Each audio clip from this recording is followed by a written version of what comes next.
Welcome to MexMoves, our weekly podcast on Mexico business and finance. How are you, Eduardo? Doing well, Damian. How's everything with you? Great, thanks.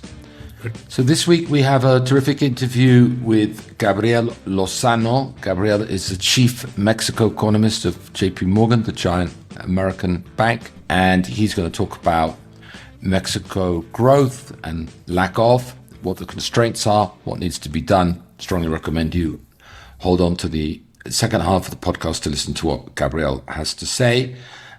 Meanwhile, Eduardo, I have the tourism to World Cup related data a bit disappointing, certainly weaker than the government had hoped. I think I'd also be worth talking about new head of Spin, OXXO or FEMSA's a new head of Spin Credit, I should say, their new credit business, which they're doing with QED, and also something on credit card default rates going up a bit, and on Omnilife building a big plant in Texas. Sounds good. I have a little bit of the Braskem Idesa bankruptcy, in which Slim is a big participant, and then a little bit of a twist of a story about investing in oil in a Mexican-based oil company that has nothing to do with Mexico. So why don't you kick us off with the World Cup and tourism so that we can find out how Mexico did in those terms? Sure. Well, as people might recall, about a year ago, a little bit less than a year ago, the authorities in Mexico said that the World Cup could lead to an extra 4 or 5 million tourists coming to Mexico to watch the games live, and mostly not live, given the size of the stadiums. Well, actually, the numbers have mostly come through at this point, and actually there was no sort of noticeable growth in international visitors to Mexico. So, looking at June numbers, World Cup was mostly in June, although there were some games, of course, in early July. But most of the games in July were in the US. June international traffic, people who are spending the night, was down about 4%. Total tourists arriving by air was down 5%. So what you saw was reasonable growth, as you'd expect, in the World Cup host cities. Guadalajara in June was up 11%, Monterrey 10%, AIFA 20%. Benito Juarez was kind of flat. But then you saw big declines in some of the beach areas. Cancun was down 13%, Los Cabos 14%, Vallarta a whopping 33%. So then probably weren't a lot of international tourists coming to Mexico. I think Mexicans grabbed the tickets for themselves. They were expensive, and Mexicans loved to go to the games, even if it didn't include Mexico. Secondly, of course, it was easy to see enough World Cup in the US or Canada, so there was sort of competition. It wasn't the only place to watch it. And third, because hotel prices went up, I think there was almost definitely, and you saw that in Aeromexico's numbers, a decline in business travel to Mexico, which is normally quite big. And then there was a decline in the beach travels. People, instead of going to the beach, came to the cities or just didn't come to Mexico, thinking that it was going to be too complicated and expensive given the World Cup numbers. Now, spending did go up a bit. So hotels were more expensive, as we mentioned. So in June, tourism receipts were up about 6% versus June of last year. But if you're going to look at it from a balance of payments perspective, Mexicans also went to the World Cup in the US, especially in the later stages. And so Mexican tourism to the US in particular grew a lot in June and no doubt July. And they also spent more money. So actually Mexico saw a reduction in its tourism surplus over the World Cup years than over the World Cup weeks than at the same period last year. So there was no sort of net balance of payments effect. Does that surprise you, Eduardo? I know you were one of the people that were crowding out foreigners from coming to the World Cup because you went to at least 2 games, I seem to remember. It was not my intention, Damian, but apparently that's what happened according to the numbers. And remember, we had talked about this before. I think it was Deloitte which did a study forecasting that Mexico would not be as strongly benefiting from the World Cup as the government had expected. So the numbers are coming down to a little bit more closely to what Deloitte had forecasted. Yeah, the games, I think in the end, FIFA, what it did with the games in Mexico, it sold most of the tickets to Mexicans, which made sense. But that prevented people from coming. I did go to two games with against South Africa and England, and in the game against England, they were more British, or that I saw with the South Africa for obvious reasons, probably, but not a lot. So it confirms a little bit of the anecdotal evidence that I had seen. And with the exception of the Colombia game that took place in Mexico, where a lot of Colombians did come, where it was packed with Colombians. But Mexico also has a large Colombian population nowadays, so I don't think enough to have the numbers that I saw at the Azteca on TV. But yeah, I guess it proves that it was not as successful in attracting tourism as it was expected because of the few games we also had. I mean, let's be honest. Mexico had only 13 games, which were probably too little. Yeah, I mean, there's been a lot of press coverage of how it was good for brand Mexico, the World Correct. Cup. The foreigners that did come had a great time. Mexicans were very hospitable. I was in England during the England-Mexican game, and the English press was full of what to them was very, very unusual behavior of Mexican fans, which is they hugged the English fans and congratulated them for their victory. That certainly wouldn't happen if you watched a sort of Millwall-West Ham game. I'm not sure how that sort of brand Mexico is going to be turned into good numbers, because we're seeing pretty bad numbers out of places like Cancun and Vallarta, recently even Tulum, and that's where the bulk of the tourists go. So maybe Mexico City, and I don't think people go to Monterrey on holiday for the most part, but maybe Mexico City will benefit from brand Mexico, but I'm not sure how far that will translate into other areas. Yeah, So why don't we move on? Yeah, move on. Sorry to interrupt. No. To Braskem. So what did you make of their pre-packaged Chapter 11? Well, it's interesting to me when I first heard the news that it was going to be done in the United States. But as I read more, obviously most of its debtors and financial obligations and legal strategies is aligned with U.S. bankruptcy mechanism. So it makes sense.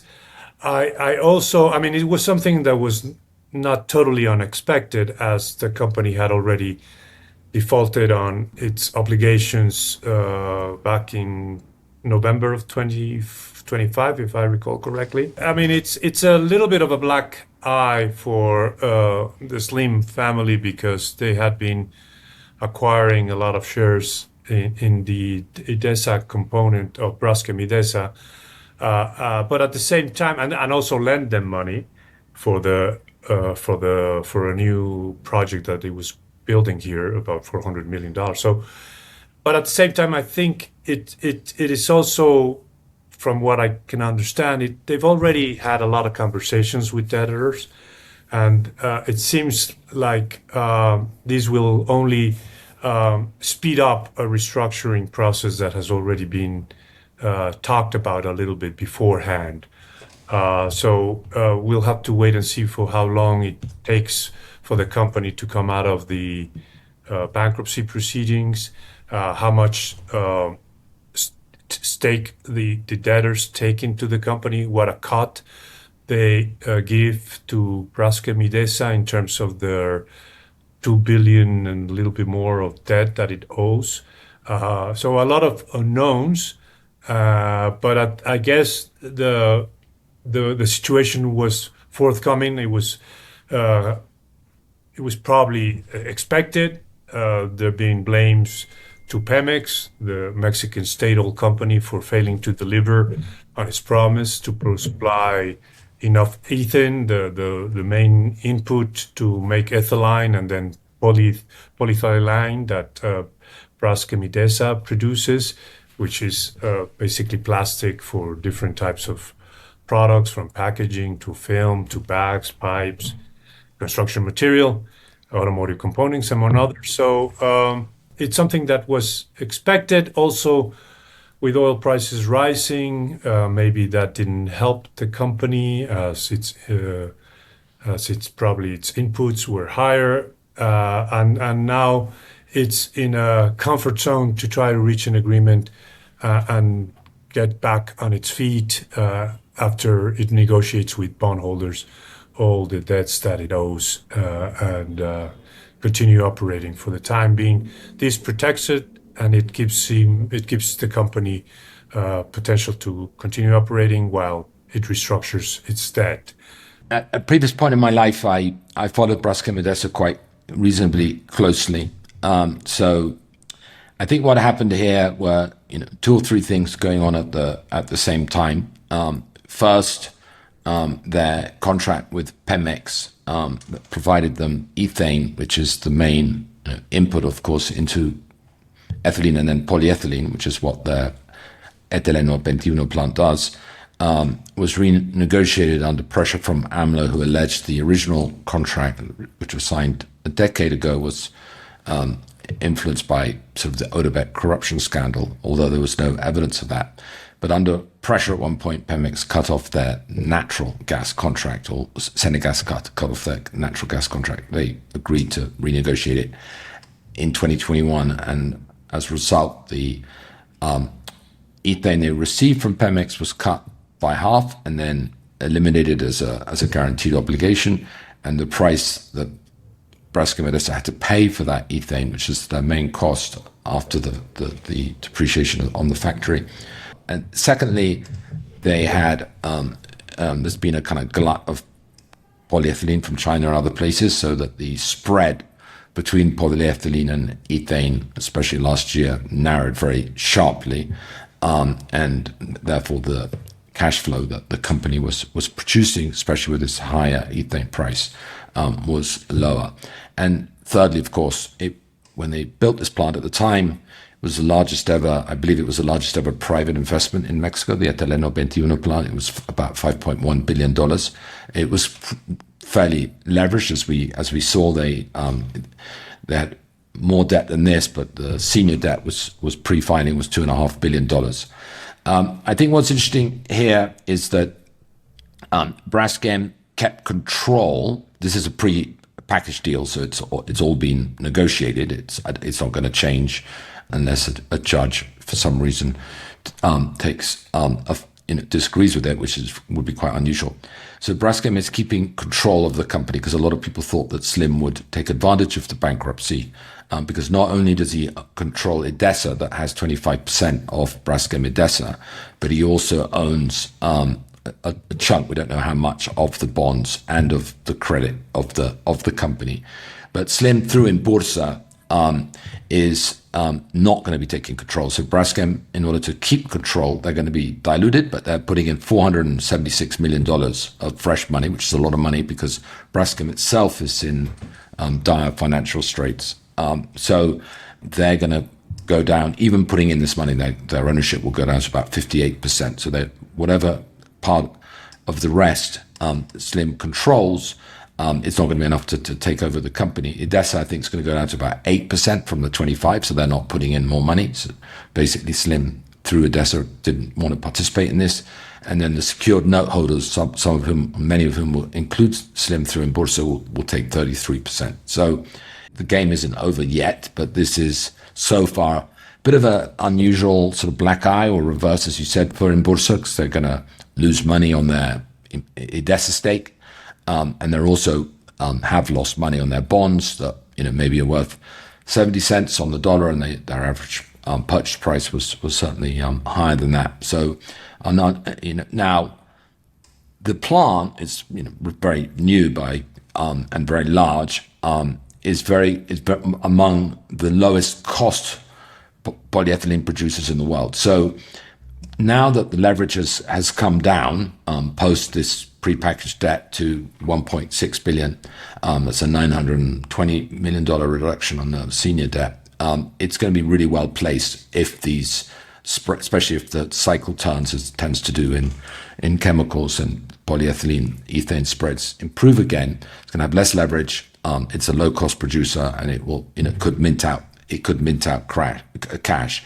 And they've also, through a joint venture in a port in Cuatza, they've sorted out, even though it's more expensive than their original contract, the access to the ethane from the U.S. market from Texas. So they off balance sheet invested in a new port, and that gives them access to ethane at U.S. prices. So they've got the supply. The liquidity should have been sorted out by this prepackaged deal. They're a low-cost producer, so the perspectives look quite good. But people, who were invested at the beginning of, including Braskem Idesa and now in Bursa, which controls Idesa, which itself defaulted because of the down cycle in chemicals, will have lost money on a sort of mark-to-market basis. Yep, we have to wait. Yeah, the details have been leaked a little bit, like you said, that they will be bringing down their debt level to 1.6, the investment by Braskem, and then we'll have to wait and see where the cycle comes. And Pemex ethane is going to be delivered, I suspect, no? Is that part of the equation as well, that they won't face the problems they did with AMLO when he came to power? So I think the starts. Yeah, they no longer depend on Pemex because Pemex is no longer a relevant issue because they've got the port in place and they've got the connection between the port and the plant. So at this point, they're relatively immune to Pemex problems. I mean, it costs them a ton of money, but they're sorted out on that.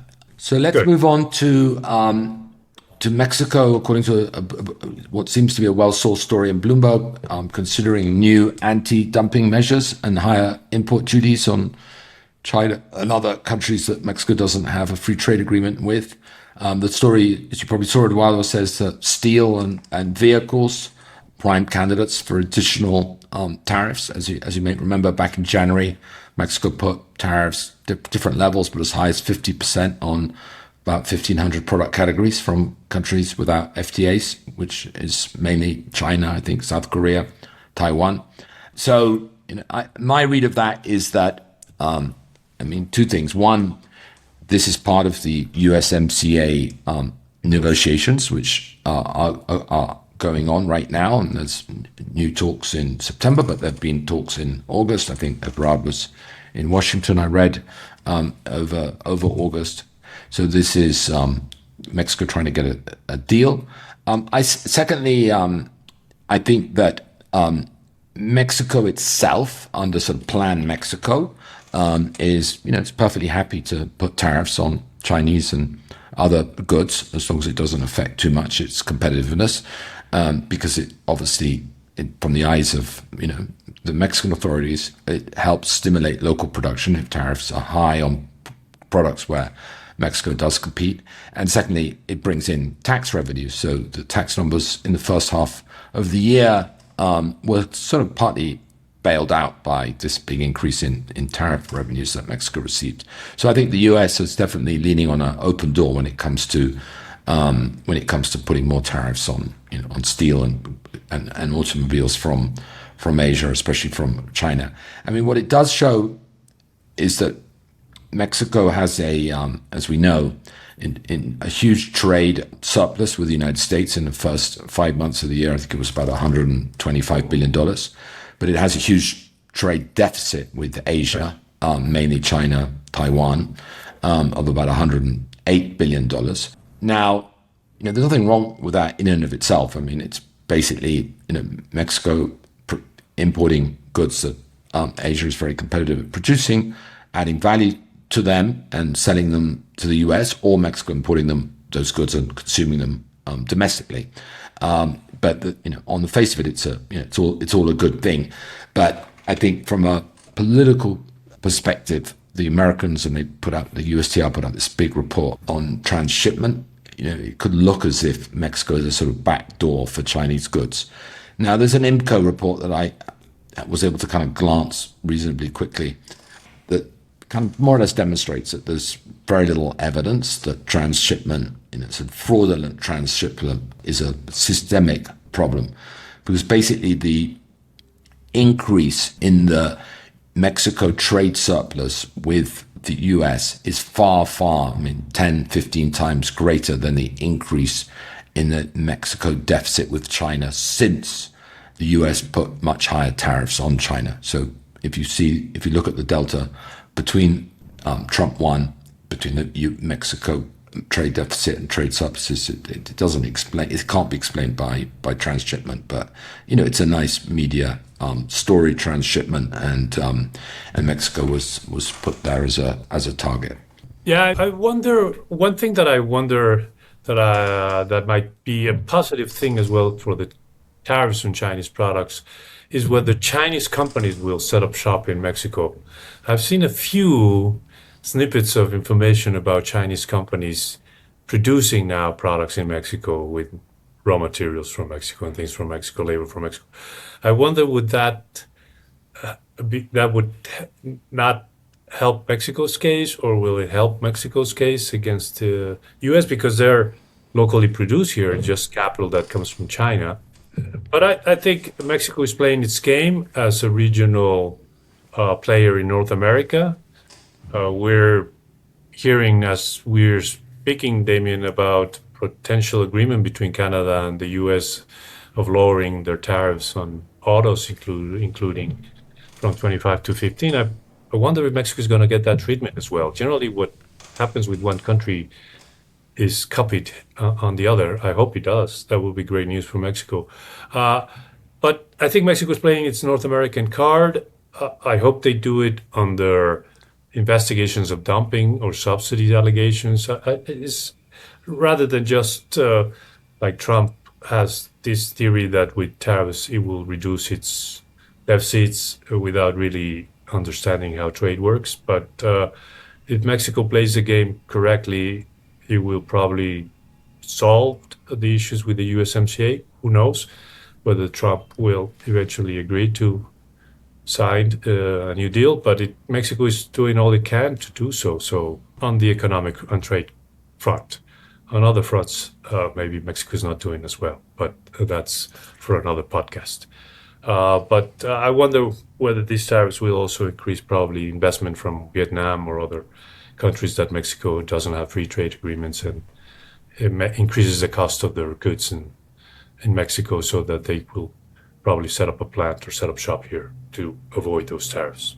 Agreed. So moving on to Omnilife. Omnilife, as you don't know if you're a customer, but they big Mexican company based in Guadalajara. They sell powdered vitamin supplements, ready-to-drink liquids, something called Nutri Cosmetics. It's direct sale, a bit like Avon, person-to-person selling with a kind of so-called kind of legitimate pyramid schemes, where it's legitimate because you're selling an end product, but people down the pyramid get commissions from people above the pyramid get commissions from people below the pyramid. Anyway, they Bloomberg Linea's excellent podcast, I should say, by Jimena Tolama, has an interview which I recommend with Almauri Vergara. He's the CEO, and he is announced, and it was in various newspapers, that they're going to invest $64 million in a big plant in Texas, in Allen, Texas, north of Dallas. It's going to be ready in 2027, and they're going to make, as a result of that plant, an additional push into the US, which I think is already its third market, presumably after Mexico, which is it's about half of its sales, and Colombia, where they also have a plant. And I think one of the reasons that they're doing it is for regulatory reasons. In order to sell a lot of their products in the US, they need to be approved by FDA or local authorities, and it's easier to do that having your plant in the US. But I suspect another reason, he talked about it in the interview, was that it tariff proofs them. So if the US puts tariffs on Mexican products of this nature, it won't affect them because they won't be exporting from Mexico. And so I think there's two reasons driving that, but it is an example of what is a very successful Mexican company expanding into the US and investing kind of their free cash flow, which must be very substantial given that these are very high margin, high gross margin products, relatively low capex. So they're using the money that they're generating, to grow outside Mexico. Maybe there's not a lot of additional growth in Mexico given how big they are. Of course, the family, the Vergara family, they, in addition to Omnilife, they own, perhaps better known by most Mexicans as owning Chivas. There was a big fight when Amaury's father, Jorge, when his marriage broke down with Angelica Fuentes. She said that she owned, I don't know if you remember that sort of soap opera, she said she owned 49%. And she isn't the mother, she's the second wife, I guess, of the current CEO of Amaury, and they litigated it, and in the end, the children from the first marriage kept control of the company, and since then have grown it quite substantially, and now this is a big new development. It's fascinating that the son of Jorge Vergara has taken over and is apparently doing quite well with what his father built. And it's also quite interesting that they're building it in America, where Herbalife, one of its main competitors, its headquarters. So they're going to the turf of one of its main competitors also here in Mexico. Herbalife is a much larger company and has a larger global footprint, but Omnilife has done very well in Mexico and in other countries in Latin America now. I guess it chose Texas because of the Latino population there as well, that they might already have, from family ties, known the brand, and they might expand to other Latino communities in the US. It's a bold move, but again, looking at what the situation is with tariffs and the North American Free Trade Agreement not being as solidly as it used to be, the companies are making decisions based on that, as we have seen with Toyota moving some plants to San Antonio, Texas, and others moving some production back to the States, companies coming to Mexico, moving to Canada. Anyway, the whole region is adjusting to a new chief in town, which is Trump and its protectionist policy. So let's see how it works out. Yeah, so according to the Bloomberg interview, the Texas plant will start with powder lines. Powders apparently are easier to manufacture.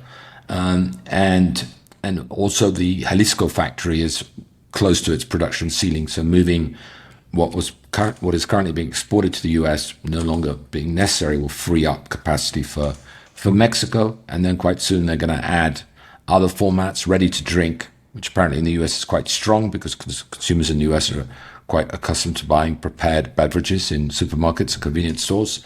And then they're also going to be moving into the beauty business, where Omnilife has been for 25 years. And not that you need it, but they're also going to be offering a hair loss system combining tropical products with an ingestible nutritional tablet. There we go. Sounds delicious.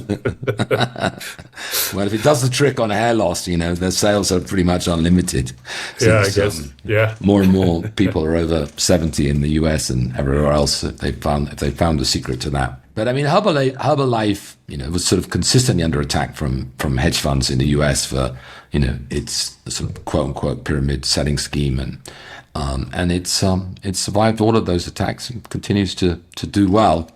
I think most of the hedge funds that went short it have kind of taken their losses and moved on. So talking about losses, there's been quite a few newspaper stories in Mexico about credit card non-performing loans in the credit card segment going up, adjusting for write-offs. If you sum up the non-performing loans in credit cards plus the write-offs that credit card companies or credit card divisions have taken over the last 12 months, you get what is called an adjusted NPL ratio. And that reached 13.7% in June, up from 8.8% in November 2021. So it's a substantial increase. And I think it reflects, different things, as always. One, credit card loans have grown a lot. So they're up about 45% from June 2023 in 3 years to sort of $30 billion or so. That's about a 13% annual average increase. And obviously, if you increase the credit a lot and the economy is not growing a lot, you're going to see an increase in NPLs. I also think that it's because the incumbent banks that still dominate the industry are responding to competition from the fintechs and lending more, but they've also worked out that actually having a higher, might sound a bit paradoxical, but having a higher NPL, if it allows you to sell credit cards at very high interest rates to more customers, might make financial sense. So in other words, the incumbent or traditional banks were being too conservative. They were losing clients, even adjusting for the write-offs. You were still going to make money from these clients. And I think the success so far of Nu, Plata, Story, Clara, and so on has sort of woken them up to that sort of subprime market that they had ignored. And then, of course, in addition to that, you have the fintechs that I just mentioned coming in. And if that's true, and I think it is, then it's not something necessarily to worry about. In fact, it might even be something to welcome that, they were being too conservative beforehand. And then I think for the traditional banks, even if the problems mount up, for most of them, it's not a big deal because they're pretty diversified. So credit cards are less than, for most cases, 10% of their overall kind of loan book. So not something for them to worry about. Now, the exception is Banamex, which has about, credit cards are about 32% of its total loans. And in its consumer book, credit cards are about 63%. So Banamex has got a much bigger exposure in proportionate terms to credit cards than BBVA. So, for example, BBVA cards are only about 11% of their total loans. They're much less exposed. And actually, as it happens, in Banamex, which is going through a turnaround, and it's obviously a mistake to value or look at a bank based on 1 month or two, but in the second quarter, their numbers are a little bit, perhaps a bit soft, according to some analysts who follow the bonds. And they had quite a big increase in provisions at Banamex, and maybe that's related to their exposure to credit cards. Yeah, I think you nailed the reasons why the non-performing loans are growing. In one case, it's good. The other one is a little bit more worrisome if it's the economy that is not growing and people are losing jobs or finding, they try to change jobs, they didn't find a new job, and their income is declining or is not growing as fast as they thought, and then therefore they stop paying. That's something to be worried about. I guess in the current situation, we still have to wait and see what the overall performance will be as we move along. Maybe it's just a jump because of more aggressive tactics by the banks, because of the fintechs coming in and showing them that they could make money, even though they lose a little bit on one hand, but the other one makes more. So it's something to keep an eye on. As I remember the 1984 and 1994 crisis, the 1982 and 1994 crisis, always non-performing loans is a sign that could tell you more about where the economy is moving ahead. So it's something to keep an eye on, but hopefully it is more the fact that the banks are competing with each other more aggressively for customers and giving out more loans, and in that process, obviously, the ratio of people that do not pay you grows naturally, but not for problematic elements to the financial sector overall. So it's interesting without a doubt, and it's something to be keeping an eye on as the economy moves forward. We had a good second quarter in terms of growth, but not enough to think that we are out of the woods in that sense. So we'll have to wait and see. And on that, Eduardo, FEMSA took, I think, an important step to building its own credit business through OXXO, through Spin, which is the fintech arm of OXXO. They appointed Jim McGinley as the CEO of Spin Credit, which is the lending joint venture between FEMSA and QED investors. As some of our listeners will remember, we had QED investors on our podcast a few weeks back, and clearly this is a QED investors appointment. And McGinley stated goal, according to the press release, is to build one of the most important financial institutions in Mexico. Now, he comes from Capital One. Capital One, of course, is the bank that was built into the sort of giant that it is by Nigel Morris, who co-founded it with Rick Fairbank back in 1994. And Nigel Morris is the founding partner of QED. So the great sort of insight, to simplify it a little bit or a lot, of Nigel Morris at Capital One was that insurance products, were priced according to your risk or according to your age and so on.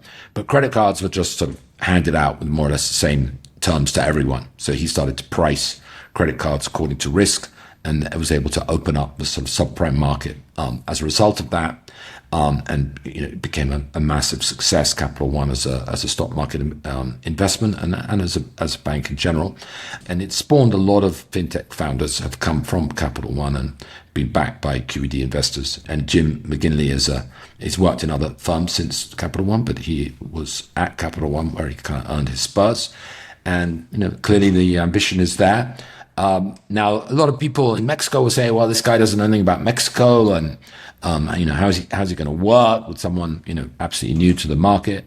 But Plata, which also is mostly run by ex Tinkoff executives from Russia, has shown that if you manage data very well, if you have very good engineers, if you have a fundamental understanding of how to manage a credit model, you can be successful without having necessarily deep knowledge of the country that you're operating in. So we'll see. Obviously, it's early days yet. And if any company has data and knowledge of Mexico, it's OXXO with its 25,000 or so OXXO stores across the country. So that they're going to get, that they're going to have. Maybe what OXXO doesn't have is deep knowledge of credit and credit underwriting, and they're bringing that via QED, via this new hire. Sounds like a good combination, if you ask me. I mean, a man with credit credentials on finance and a company that has been very successful in terms of its data gathering capabilities with its models and the retail model.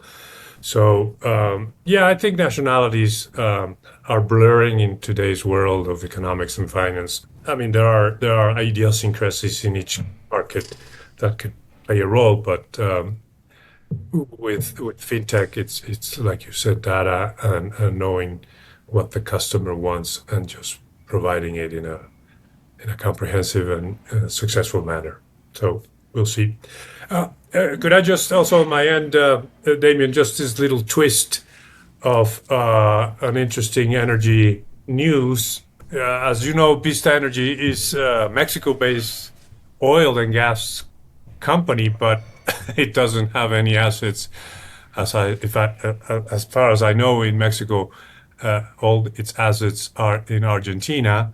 Well, that company got a vote of confidence this week from U.S. mogul Peter Thiel, who's a close ally of President Donald Trump, and he announced that he was going to invest in Vista Energy, which shows that if Mexico were to open up its oil industry a little bit more, the conditions would be there for foreign interests to invest in Mexico's oil industry. Obviously, that's not the case. So Thiel decided to do so with a Mexican company with interest in Argentina. He put in through his Thiel macro fund about $76 million. And he did it by purchasing Vista Energy American Depositary Receipts, which are traded in U.S. markets. And based on that, Vista Energy's current market value is about $7.5 billion.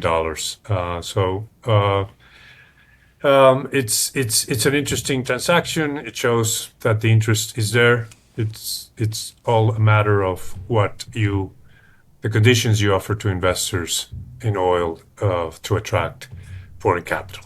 Yeah, I read that Peter Thiel as people remember him from PayPal and more recently Palantir and a bunch of other very high-profile investments.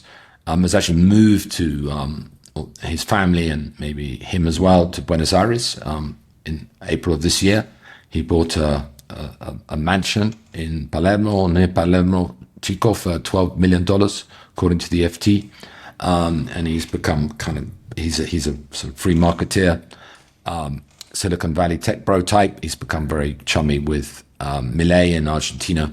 So maybe this is partly what's driving his investment in Vista. Correct. So why don't we move to our interview with Gabriel Lozano, Chief Economist of JP Morgan. Let's do so. We're delighted to have with us today Gabriel Lozano. Gabriel is a chief Mexico economist at JP Morgan.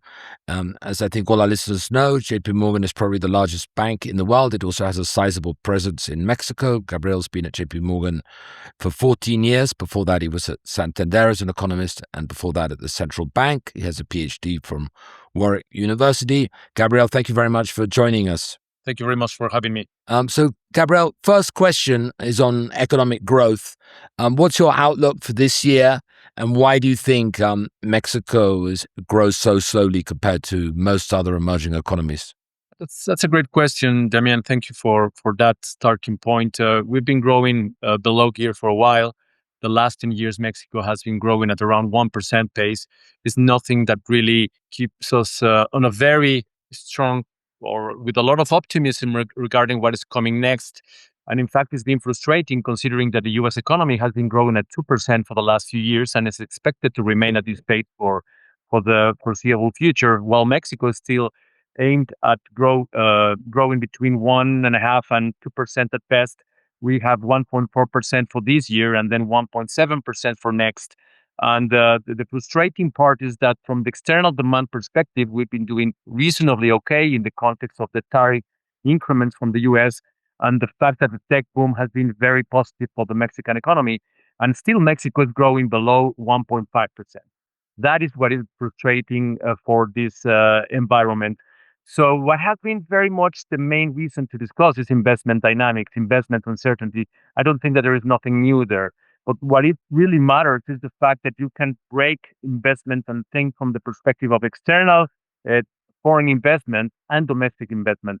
While on the other hand, you can also add the concerns related to the slow implementation of investment programs in Mexico, considering the commitments that the government has to spend money on social programs, what we call programas asistenciales, or basically subsidies and transferences that now have this constitutional requirement to meet what has been approved in the last few years. And as such, the government is now cornering public investment at a moment in which also private investment has been moving down on the back of this uncertainty related to external factors. So not only the issues related to tariffs, but also if we bring it into the attention of this discussion, what has been going on in terms of the approval and the discussions on the USMCA, what we call it TEMEC, on the trilateral part. So having said that, what is frustrating is that investment was already low in 2024 at the turn of the sexennial. It has been very bad in 2025, considering the brakes that the government had to pull given the very aggressive spending at the end of the previous administration. And now the fact that investment is also slow in 2026 in the context of challenging views on this big divide between public investment and discretionary spending related to subsidies. So investment has been sacrificed in order to maintain the short-term commitments from the government to maintain subsidies and transferences. Do you think that investment will stay low given how fast exports are especially non-automobile exports are growing? Or do you think that investment is going to eventually have to pick up because exporters in particular are going to run out of capacity? That's a really interesting point, because what has been frustrating so far is that we are starting to talk about maquilas and putting together pieces in Mexico and not adding a lot of value. Mexico has lost a big opportunity, and probably, and I'll talk about the glass half full in a moment. But at this moment, when we think about the lack of investment in energy, the lack of investment in infrastructure, Mexico has not prepared to be part of this shoring, this reshoring or the reshoring, because it has been mostly paying attention to other priorities. So if we really want to jump on board the tech boom, we really need to think about how to invest in the priorities that really would allow Mexico to maximize and to add value on the tech sector. And that has been part of the reasons why we are not gaining on investment as fast as we expected. I mean, we were a relatively positive at the beginning of the year, precisely because it was very difficult to think that gross fixed investment was going to be negative, considering the very low base that we have observed in the last couple of years. Instead, we managed to deliver negative performance on GFI, on gross fixed investment, in the first few years of this year. So we are still on a very low gear. We don't think that investment is going to be ready to be part of this very aggressive strategy on the tech side, on the tech boom from the US. And given how optimistic we have been on the non-auto manufacturing production. But another big problem is that we are sacrificing the auto sector. The auto sector is really lagging on this story, and the value added from the auto sector is really important. I mean, the auto sector weighs around 5% of GDP as compared to the tech-related manufacturing, which should weight around 2% of GDP. So if we really see this big jump in production on the non-auto manufacturing, we should be encouraged that things are going to improve, but the value added is not as much, and it's keeping us in low gear as well. Gabriel, do you think, following what you just said, that the problem with the auto sector has to do entirely with Trump and the tariffs and the lack of uncertainty with the future of the USMCA? Not necessarily. I mean, it's interesting when we talk about tariffs because, of course, that has been a major hurdle when we think about growth on the external side. When we go back in time to 2016, 17, that big scare in which we started to feel the heat in terms of the challenges with the US administration, then that big event coupled with the change in the political landscape for Mexico. And then we had a big scare in 2019 when we had a big scare on tariffs going gradually up, and precisely the adjustment on the exchange rate, the adjustment in terms of the investment in the country was significantly large. However, what we have observed right now is that with the global tariffs going up and the effective tariff in Mexico remaining relatively low, Mexico is not necessarily in a bad position. Mexico, in relative terms, as compared to the rest of the world, is okay if we think about this effective tariff, with for the USMCA compliant exports, is reasonably low. And in fact, it's only slightly higher than what we have in our mind when we think about the tariff that was already existing on the grounds of the World Trade Organization, what we call the most favored nation conditions. And as such, Mexico is not in a really bad position when we think about the new tariff environment. The big challenge is when we think about the specific tariffs in certain sectors, like the auto sector, which is facing higher tariffs and on aluminum and steel, and tariff on the auto parts as well. And as such, that's why we need to discuss USMCA in the context of more specific sectors that are super important for the Mexican economy. Got it. And in that sense, do you see the auto industry pushing the Trump administration to consolidate or to use North America as a platform, even though it goes against his protectionist stand? I mean, for sure, there are a lot of pressures and lobbying going on both in Mexico and the US, well, of course, and also in Canada. And we think that that's going to be one of the main reasons why USMCA should prevail. The lobbying in both sides of the border have been very strong. There are very strong reasons why USMCA should be the base case scenario going forward. The main problem is probably on the political economy side of things. When we think about the midterm elections in the US, when we think about the midterm elections in Mexico next year, in terms of the challenges as well for Canada, in the context of the approval of the leaders, it makes a very important case for something that might have a lot of hurdles going into the next few years. So in that context, probably what will matter a lot is all the lobbying that is happening in the aisles, in the Hill, in Mexico. We'll have another round of discussions in September. Probably that will matter a lot because that will get very close to November elections in the US. And the US already make it clear through the trade authority that they want to get a preliminary agreement at the end of the year, which means probably that they really want to be sure that have something specific, stronger, and pretty much airtight ahead of the changes in the results of the election that it takes place in November. Going back to your assessments of GDP and the lack of investment and the priorities that the government has placed on transferring funds to distribute wealth, I would probably call it like that. I don't know if that's the case. Do you think that that's a wrong policy, that Mexico could be growing and distributing at the same time? Why hasn't the government realized that that's a potential path for improving people's life, but at the same time growing the cake or the size of the Mexican economy? I mean, I think they identified the right problems in terms of wages, in terms of redistributing wealth. That was the right way to see things. The most important problems is probably the strategy to look in the direction of the right problems was not the right one. I mean, you were crowding out investment, you were sacrificing long-term growth in order to get stronger short-term growth. And now that you also add to this equation some other problems related to the energy sector in which you are not allowing outright participation of private sector, it becomes a larger problem because then you continue to corner investment in order to be sure that you are maintaining growth in the short term. I mean, this myopic view for growth has been very challenging. And this is not only related to the last 10 years. If we go back in time to 2014, for me, that has been the watershed to understand the new reality for Mexico and the new challenges.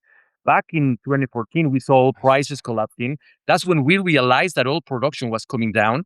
The government has to really turn the attention in the direction of a more lean, cleaner strategy to bring investment back to the fore, to clean public finances. But the challenges have been really large because you have to add into this number of questions. What is going to happen with fiscal consolidation?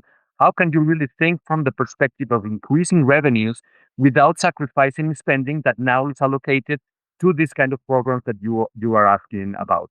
So I think that's the main challenge. How can you really be sure that you are not threatening public finances, debt dynamics, in the context of the commitments that you have to be sure that you are redistributing growth in the economy? Gabriel, on that subject, I mean, the government has spent a lot of time talking about Plan México. They hired independent economist Mariana Mazzucato from UCL to put out a report on industrial policy. What's your view on how Plan México is working right now, and how confident are you that industrial policy directed by the Mexican government is in the country's interests? When we pile up and think about the number of options that the government had in terms of economic policy, at some point with the transition of governments in 2024, we realized that interest rates were too high. So we had a restrictive policy. We had a strong exchange rate. And from the fiscal angle, they didn't have many options to work with. So they realized they needed to work with microeconomic policies and need to look in the industrial side of things. And I think that was the right way to see things. But the problem is that we, as I pointed out earlier, they have a big problem in terms of launching programs on infrastructure, on energy that have been affected and limited by all the legal framework that has been just keeping private investment on the sidelines. So the Plan México is very interesting in the sense that they are trying to model through and to penetrate into the investment plans gradually without challenging the position of the government since 2018. So that's very interesting. But the main problem is that they are really lagging. They are really well behind what is needed to be done in order to be sure that you can capture investment. I mean, the clearest example this week is all the fracking discussion. I think that the fracking discussion is pointing you in the direction of, okay, let's open to private investors in an area in which probably is going to give us a low-hanging fruit on energy. But then you have to discuss issues related to how much time are you going to spend with all the tenders, all the options, and then the allocation of programs, and then the investment in fracking, and then moving on to electricity, and how much this is going to translate, and at which moment in time this is going to translate in higher growth.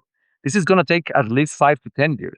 And when you think about the Plan Mexico and the commitments that they are making in terms of delivering growth and gross fixed investment reaching levels that we haven't seen in a long time in the next couple of years, I think that's a big challenge. So I think there's a good intention. they are looking in the right direction, but this is going to take more time than they think. Gabriel, we've seen inflation in Mexico this year come down perhaps more than the majority of economists expected. I think, in fact, a week ago, Mexican inflation briefly dipped below U.S. inflation for the first time in a very long time. And we've also seen the exchange rate strengthen. Maybe as we speak, it's going to be below 17, but it's very close to 17. Do you think the central bank, given this combination of weak growth, low inflation, strong FX, which is probably hurting at the margin the tradable sector, do you think the central bank might surprise us and cut rates? And do you think they should cut rates given this cocktail of developments? It's a tough question, Damian. Probably a tough discussion that we could spend hours on. If we think about the recent past with the dovish board that has been biased towards lowest rate for a while, bringing rates to levels that we haven't seen in the context of high inflation and the challenges with the excise taxes at the beginning of the year, with the new tariffs on the non-free trade agreement countries, the challenges were piling up. Also, we had the conflict in the Middle East that just brought prices of commodities higher than we had expected and in our model. That was a big challenge for inflation dynamics in Mexico, and the governor was pointing in the direction of we have space to continue easing rates. And in fact, if we track the levels of policy rates right now in real and nominal terms, are not consistent with what we've seen in the pre-pandemic. I mean, they could really be lower at some point. Probably what we are seeing in terms of inflation expectations in the medium and the long term is something that is becoming more challenging for the governor. And in fact, she already came out over the weekend saying, we haven't won the battle against inflation. I think it's the right way to see it right now, given the uncertainty on both sides of the ledger. I think that if they did not point in the direction of potentially open the door again for cuts, I don't think that they will have the opportunity again. And what I'm trying to say is that we have, as you said, inflation very close to target, and in the month of July. Growth in May was negative in Mexico as we look at the GDP proxy. But then again, if we look at the path expected for the second half of the year in terms of economic activity, and the fact that inflation will be going gradually up towards 3.8 or 3.9 at the end of the year, considering the risk of non-core inflation mean reverting, this is going to point in the direction of no more opportunities to cut. What I think, however, is that even if the Fed hikes, this kind of message that Banxico is trying to convey will keep them on hold for a while. They will try to muddle through and say, okay, we will not cut, but we will not hike either. We have moved ahead of the Fed in terms of hiking rates earlier. We have moved ahead of the Fed in terms of cutting. We closed the door earlier. We are fine right now. Let's track to see what happens with the local assets. And you pointed out very well to what is going on with the peso. So I think that will be a very important thermometer to decide what Banxico is ready to do. Maybe they are not as concerned as in the past when we think about external financing pressures in terms of how much the foreigners have in their hands in terms of domestic debt. Is far lower than we saw back in 2014 when we were talking about the big watershed in the previous administrations. But right now, I think that Banxico is comfortable with rates on hold for a while. When Banxico cut rates early in the year, it was quite controversial, and there were quite a lot of hawkish economists in the private sector, even in the board itself, I guess led by Jonathan Heath, saying that they shouldn't cut. It seems that time has shown that Victoria Rodriguez and the majority of the board were right in the sense that inflation has come down and growth has been weak. Do you think the hawkish economists owe the governor an apology? I mean, that's always controversial. I think that that's what is nice about the board of a central bank, that they have a different points of view. I think that you need to have checks and balances in order to have a much more educated approach to policy, and that's a great advantage of having a board of different views of doves and hawks. And in the end, you always keep an eye of things that you might be not well monitored if you have only members on the dovish side, or on the other hand, if you only have hawkish members. So having said that, probably having these kind of members allowed the bank to maintain a more cautious approach right now. I still believe that if they go for a proposal of cutting rates, there would be more than one member of the board that would oppose that, similarly to what we saw with the Deputy Governor Galia Borja, who joined Jonathan Heath as the hawkish, neutral to hawkish member in the last two cuts that we saw in this cycle.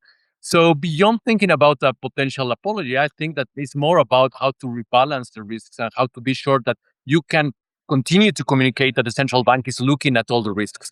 And that's the big thing. Maybe if they move in the other direction, you could say, okay, maybe now the Doves owe the hawkish an apology. But I think that you are right. They need to be sure that they are monitoring all the risks. Right now, inflation is at 3.1, mostly because of non-core inflation factors. Because if we look at the core inflation dynamics, that is very stubborn. That's super sticky. That's still at levels that are consistent with levels that might be threatening to the credibility of the central bank. If we saw a reversal in tomato prices, if we see a reversal in certain categories like livestock, and then again, that would turn the table and look in the direction of challenges for the dovish members. Gabriel, switching a little bit to the fiscal policy, are you worried that this slow growth, lack of investment, growing social programs will muddle the consolidation of the fiscal program that the government has put in place, or that the elections that will take place next year, as we saw in 2024, will make a bigger hole in the fiscal element of Mexico that may put in danger its investment grade? Or what's your concern on that area? It is for sure something to watch carefully. We saw back in May the decision of two rating agencies to put attention on what is going on the fiscal angle. And I think that matters a lot when we monitor the recent changes with Pemex and CFE back as public entities and not the productive entities that we're trying to were kept out of the balance sheet of the government. Now that they are back as sovereign responsibilities, they are showing that debt dynamics are going to be more challenging. Now we are thinking that the public sector borrowing requirements or the debt stock that the government tracks is close to 55% of GDP. And they were mentioning a couple of years back that it should be closer to 51%. So for sure, there's something that matters in this angle. And we have been also warning of those levels. In fact, we have been more open of talking about these 53, 54% levels. And if you are growing the low potential, this is not going to be enough to stabilize that. You really need to make sure that you can grow above 1.5, between 2 and 2.5% at least, to be sure that you can stabilize that going forward. Because you have other number of challenges. For instance, debt servicing is important to track. It's important to track the financial investment, which basically is the equivalent of the money that is committed to both Pemex and CFE. You cannot commit at least 1.5 of GDP to both entities every year, because that is not something that stabilizes data dynamics. So I think that Moody's and Standard & Poor's looked in the right direction and made the right noises in order to awake the government in terms of saying, you need to go for a more broader, stronger, and deeper fiscal consolidation. What they have been doing right now in terms of increasing revenues from a non-oil perspective is not in the bad direction. They are looking at the direction of higher tariffs, gradually higher excise taxes, but you need to be sure that you are balancing the way in which you are collecting taxes and at the same time the way in which you are spending the money. You are not investing. You are only looking at the short term. And in terms of taxes, you are not looking in the direction of broader, deeper tax collection. And I think that this is not sustainable. So probably what we will see in the future is Standard & Poor's, the risk of downgrading and then leveling up with Moody's and Fitch. And I think this will just push the government to go forward with fiscal consolidation. I don't think that investment grade is at risk. I think that the government will stabilize at this level for a while. I think that Mexico's features, if we look in the direction of overall conditions in the LATAM space, are not bad, are advantageous, and this is reasonably positive. But you have to look in the direction of a bigger consolidation, i.e., the fiscal reform, if you really want to change the winds and be thinking about debt dynamics stable at around 52% of GDP in the long term.